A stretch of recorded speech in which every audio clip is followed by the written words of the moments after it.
Once a buyer goes under contract, we start scheduling home inspections so that they can discover the condition of the home in its current state. You can have it checked out. It's not a red flag. Before you buy a home in North Carolina, there's one thing you really need to understand. We're what's called a buyer beware state, and inspections are where buyers protect themselves. When I'm walking through a home with potential buyers, we'll often check a few simple items together while we're there. Turning on the faucets to check the water pressure, making sure appliances power on and function, flipping light switches off and on, sometimes opening cabinets and looking underneath the sink for any old leaks or current leaks. Now, none of that replaces an actual home inspection, but sometimes those little checks can give us some clues about things we may want to look at a little closer down the road. Once a buyer goes under contract on a home, that's when we start scheduling home inspections so that they can discover all they can about the condition of the home in its current state. Because, why?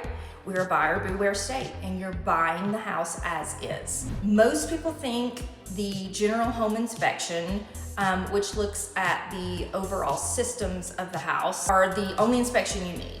But here in Western North Carolina especially, I'm sure this happens everywhere else, but where we live, we often recommend a few additional inspections depending on the home as an extra step. That might include HVAC inspections, which is like the heat pump, roof inspections, chimney inspections, a septic inspection, well or water testing, wood destroying insect inspections, and radon testing.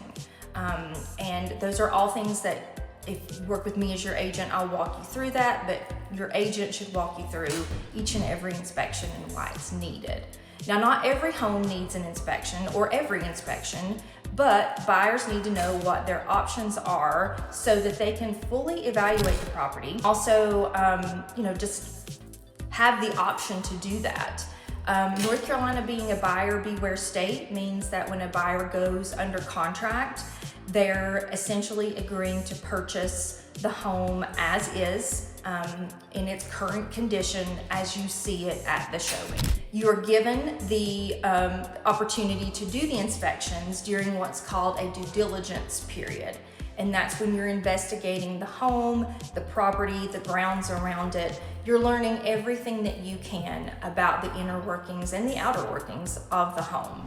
You can conduct any and all inspections as many times as you want to during that due diligence period, and the sellers are required to allow you access to have those.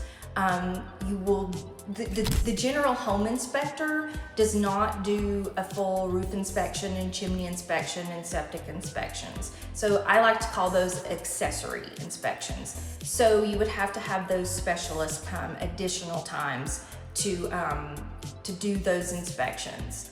And then once we get those reports back, I, as your agent, or whoever you work with as your agent, will walk you through those findings. And you're gonna have an inspection report. This is just a chimney inspection report, but I don't even know how many pages there are on this.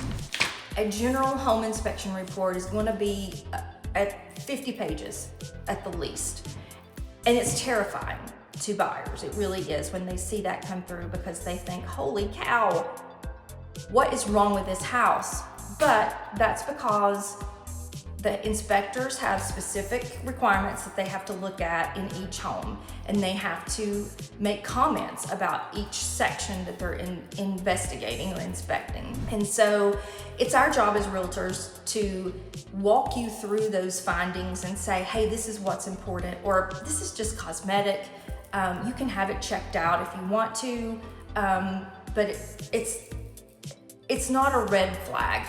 You know, if you have the inspection and something comes back structurally, that's a red flag. If you have lots of termite damage on the wood destroying insect report, that's a red flag. So once you get those findings back and we talk them through, you'll make a list of what's concerning to you and what isn't. And from that, we will then contact a general contractor or someone who can make repairs, just to come out and give an estimate on what repair needs to be done, if anything, and they can give you an idea of what that cost might be.